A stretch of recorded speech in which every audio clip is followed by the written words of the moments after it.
Hello, it's COD Testimony here. And if you look at our last video on why did Jerusalem fall, you would have already known that there were some off-topic things that you think that we may need to look at more.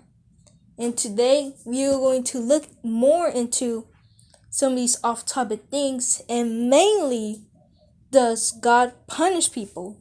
We need to look into more to that because I haven't really explained some crucial details that proves that God does not punish us.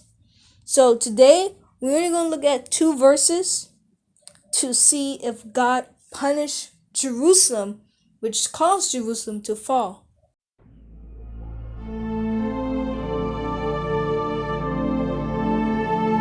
So, our first verse I'm going to look at too, that we have already seen before, is Zechariah chapter 13, verse 7.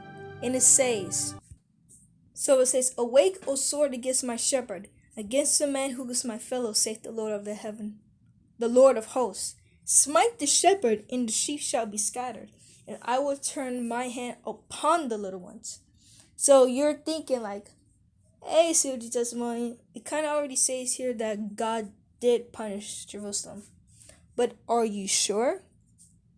So, there's a thing called symbolic language, okay? Symbolic means a phrase or a sentence that means something else. And symbolic language is like idioms, but they are not idioms. So, idioms is a type of figure of language. An example of it is when you hear a person say, spill the beans, that's an idiom. Does he literally mean spill the beans? No. But what he's trying to say is that tell the truth. So when it comes to symbolic language, when God says, I will turn my hand upon the little ones, is God literally putting his hand on Israel? Is he actually destroying Israel with his hand? No. What God is trying to say is that Israel will go to times of troubles that will cause them to fall. And how do we prove this? And we're going to prove this by looking at Hosea chapter 8, verse 3-4. And it says, But it's too late. The people of Israel has rejected what is good. Now their enemies have chased after them.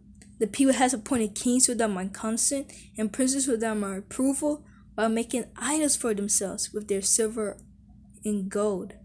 They have brought down their own destruction. So if you look at it, it says here that they have brought down their own destruction.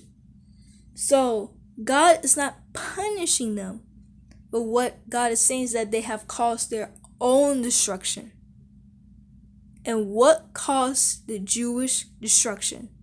And if you look at our last video, you would have already known by looking at this verse that you just looked at here, that Israel has rejected God. And that is the true reason why Israel fall. And we see here that Israel has caused their own destruction and not God. So now we have a better understanding. I am COG Testimony, and guys, I see you later.